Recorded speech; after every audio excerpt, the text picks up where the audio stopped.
All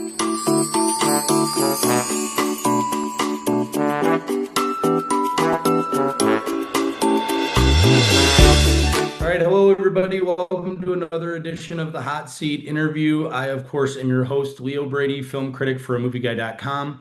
And I am here today with a director who is rising to the top. We're very excited to be talking with him today about his second feature film, which is called Went Up the Hill. This is writer and director Samuel Van Grinsven. Samuel, thank you for being with me here today. Thank you for having me. It's Yeah, exciting. this is so great. So the first question that we always ask on this show is a little bit of an icebreaker, which is, what movie comes to mind, that you saw maybe when you were a kid that made you say, that's it. I want to make movies. I want to do that. Yeah. I was really late to wanting to be a filmmaker. For me, it was Gregg Araki, Totally Fucked Up. And Oh, wow. I found that a little bit later in life, but um, it completely, it just opened my eyes to like what is possible with film, how playful film can be, how honest film can be, and at the same time still be wonderfully camp and imaginative. Yeah, it is extremely that entire movement of filmmakers, but Gregg Araki specifically, yeah, it means the world to me. Oh, that's awesome. Well, and it's interesting too. You said you're kind of like still young in filmmaking too, in a lot of ways. Yeah, This is only your second film, but so you had a lot of success with Sequin in a Blue Room. I mean, yeah. winning awards. It moved through the film festival scene, really fast, and it was just loved by almost everybody. How, was your experience with making that film? I mean, you went from one short film to a feature. What was your sort of growth like from that film now to making this film? Have you seen yourself sort of change as a director? Have you seen yourself uh, almost hone your craft in a different way? I think so. I mean, I hope so. Yeah. So my first feature was we made for about $30,000. It was my graduate film from film school, Wow. and everyone thought we were insane. We continuously got told no, and we just kept doing it until and then like don't ask for permission, ask for forgiveness. and Yep. um and yeah, I really went into that process sort of honestly, like I was just saying about the about Gregg Araki and the new queer cinema movement, because that was really what made me absolutely fall in love with cinema and the idea of being a filmmaker. It was really important to me that my first feature would sort of exist outside of the typical conventions of how we make a film and how a film is financed, and Yeah. and the sort of the voices inside of a film. And I'm really lucky that I got to maintain that and make something that's like a pure, just running at the wall, really youthful, sort of naive in a lot of ways version of a film. And I mean, I love that film, but I really went into it not expecting it to travel or to have an impact, and it did. And I'm extremely thankful for that. And that led me, to having the opportunity to sort of do it the right way and the real way, for Right. the first time, which is Went Up the Hill. And it's been incredible. I feel like I definitely grown from the experience of making Sequin in a Blue Room, but Yeah. then the growing continued in making Went Up the Hill. And the opportunity to work with an actor like Vicky Krieps. She completely changed me as a director. She challenges you in the best way, Yeah. and she really, like, you trust her, and that's the best thing you can do as a director. And Yeah. and she trusts you, and that kind of magic connection with an actor is something that is I think really pushed me and helped me grow. Yeah. Yeah, I mean that's it. You can tell immediately too in the film that there's something special happening here. I wanted to sort of ask you about, honestly, just about the story, and you co-wrote it, the writing Yeah, process of where this film comes from, because whether whether it is or isn't personal, I think the story itself feels very universal, where it's Yeah. about family, separated families, reconnection at a time of grief, and how we Mm, handle it. How did this sort of just come to be? I mean, putting pen to paper, what was mhm, sort of the inspiration for you, mm. and making it all work? Yeah, yeah. I mean, so many different things. But so I always work with the co-writer Jory Annist. She's been my best friend since we were teenagers, and we write every comma, every full stop, every space together, in the same room with one keyboard. And it's like it can be a torturous process, but it's also a brilliant process. And Yeah, I how it typically works is I'm very visual as a person and as a director, and I usually have an image in my head, just a still kind of frame. And this one was an early scene in the film, which is um, two people standing opposite side of a coffin, both of them mourning and not knowing anything about one another.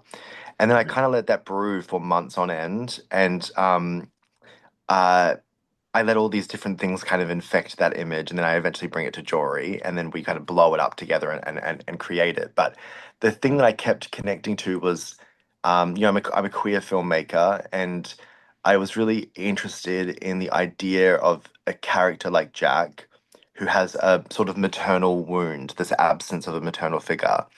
And then right. what I've always found interesting is how that wound can stop you from seeing people who are willing to and trying to fill it.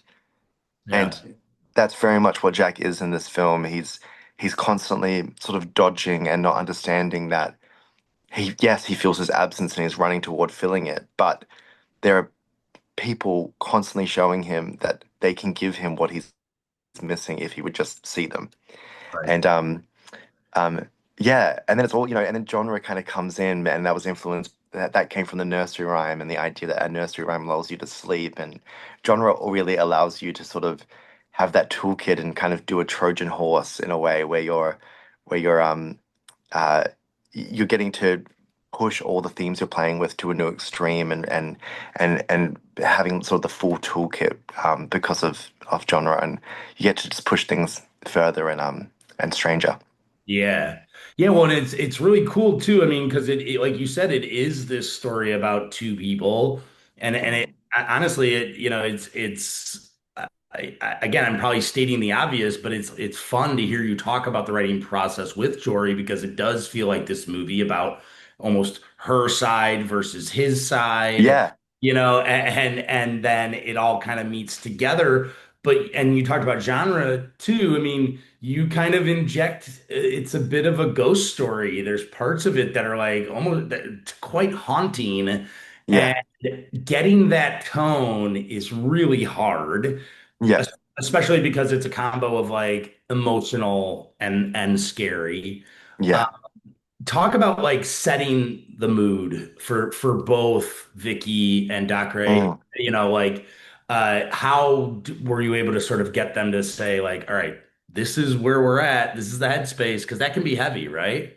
Mm. Oh yeah, absolutely. And look, I won't lie. This was a challenging film to make, and I'm really lucky to have worked with two actors who, we all really trust each other, but also two actors who go there, who really push themselves and put a lot of themselves into their roles, and that's always something I just always feel so grateful for as a director, because it's not always the case. It's kind of a rare quality, and but it's interesting. Like I'm a big believer, and I think I definitely learned this on my first film as well. Is um,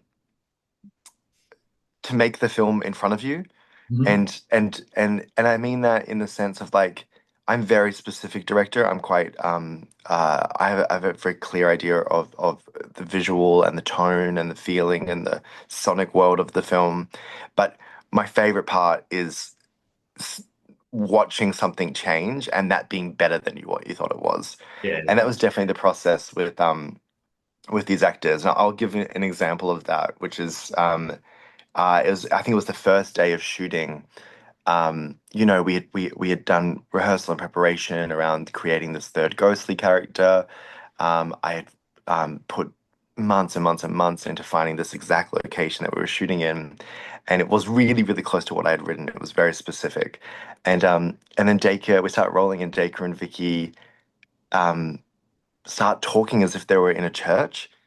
So like they were talking like in like really hushed, whispered tones and like in reverence to the space. And Yeah, yeah, in our film, the ghost character designed this space, and that was something like the script, the dialogue in the script was poetic and specific and had a staccato to it, but I'd never imagined it in this sort of whispered quality. And we right. ran with it. Like the whole film has this like I think it often feels like you've walked into a conversation you weren't invited to because it is Yeah, so whispered and intimate. And right.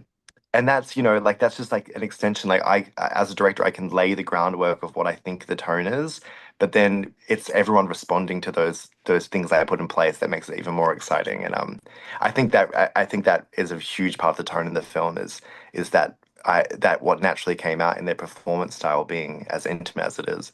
Yeah. Yeah, well, and I think I'm going to get a quick response to this question. I mean, Yeah.